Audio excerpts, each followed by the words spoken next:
السلام عليكم، ازيكم يا جماعة؟ عاملين ايه؟ اخباركم ايه؟ طبعا كل الدعم لاهل فلسطين. ربنا يقويكم يا رب ويصبركم ويجعل ايامكم يا رب كلها سلام وامان. النهاردة بإذن الله فيديو لكبار السن، اللي هم الناس اللي عدت الستين والسبعين والتمانين وانت طالع. يا رب ان شاء الله لحد 200 سنة. النهاردة هتكلم للناس دي، بقول لها يعني ليه لازم تتمسكوا بالحياة، وايه فايدة ان انتوا تفضلوا موجودين بعد السن ده، لان الحقيقة ليكوا فايدة عظيمة ودور قيادي ومحدش غيركوا يقدر يقوم بيه. المثل الأجنبي بيقول إن الحياة تبدأ بعد الستين، وده فعلا حقيقي، لأنه فيه دور مهم كل الناس غافلة عنه.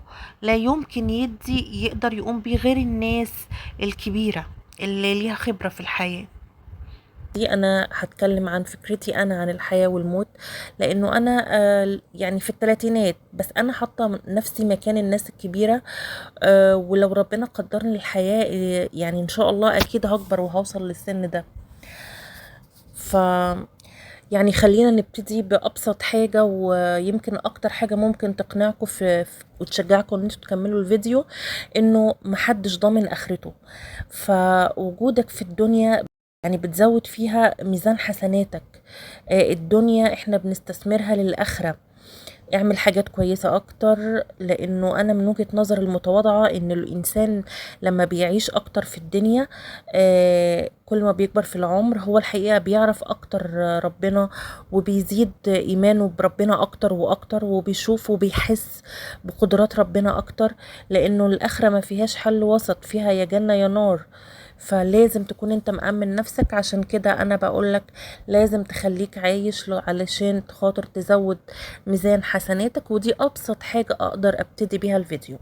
لكن انا اهم نقطة عايزة اقولها في الفيديو ده هما النقطتين اللي جايين دول. اولا انه مفيش حد اقصى للحياة. في نبي عاش 950 سنة تقريبا، سيدنا نوح على ما اتذكر اذا ما كنتش غلطانة.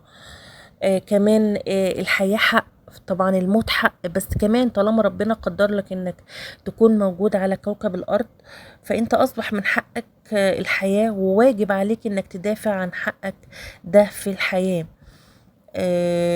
ومن حسن الحظ الحمد لله انه ربنا محددش زي ما قلت حد اقصى للحياة، يعني ما قالش ان الانسان لازم يموت لما بيتخطى سن 80 او 90. لا، هو معدل الحياة زي ما ربنا عايز. فانت كل ما هتطلب من ربنا بأمر الله هيستجيب يعني. والموت ده كل نفس ذائقة الموت. انا ما بقولش حاجة، بس يعني ما فيش حد اقصى للحياة، ده اللي انا عايزة اقوله. تقدر تعيش اطول فترة ممكنة.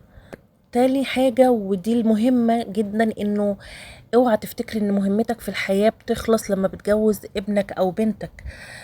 المفاجأة بقى ان ابنك انت مش مهمتك خالص انك انت تجوزه، او انك حتى تخليه يشتغل. لا، انت كانت مهمتك ان هو يكبر يقدر ان هو يعتمد على نفسه. بمجرد ما بقى انسان كامل يقدر يعتمد على نفسه، خلاص خلاص انت مش ملزم بيه. طبعا البنات وضع تاني، البنات في ذمة ولي امرها، ده موضوع تاني يعني. لكن انا بكلمك على واجبك ناحية اولادك. انه الولد انت خلفت راجل، فهو خلاص هو هيكمل حياته وهيعتمد على نفسه، والبنت في كنفك حتى كمان تكون عون ليك لو ربنا ما قدر لهاش الزواج. لكن مهمتك الحقيقية مهمتك الحقيقية بتتمثل في انك، ودي النقطة الاهم في الفيديو، انك تنقل خبرتك للاجيال الجديدة، واولهم اولادك. طبعا هي دي مهمتك الحقيقية، لانه انت اذا ما عملتش كده الحقيقة احنا هنتخبط وهنخوض تجارب كتير غلط احنا في غنى حق عنها. انت تقدر تلخص لنا التجارب الصح في جملة، فبتختصر علينا سنين من المحاولة والخطأ، وبتوجهنا للطريق الصح، وخلاصة خبرتك بما يرضي الله طبعا. ف وهو اللي انت بتوجه له الكلام ده لو حقيقي بيثق فيك وبيحبك اكيد هيسمع كلامك. لانه زي ما قلت ان اذا احنا ما عملناش كده او اذا حضرتك ما عملتش كده احنا هنتخبط كتير، والحقيقة بتبقى قصرت في مهمتك الحقيقية في الحياة. فمهمتك الحقيقية انك تنقل خبرتك الصحيحة للأجيال الجديدة. الحقيقة احنا من غيرك هويتنا هتطمس. واخر حاجة عايزة اقولها لك، لازم تنقل لنا خبرتك، ولو مهما حصل خليك عايش. شكرا، واشوفكم في فيديو جديد بإذن الله. مع السلامة.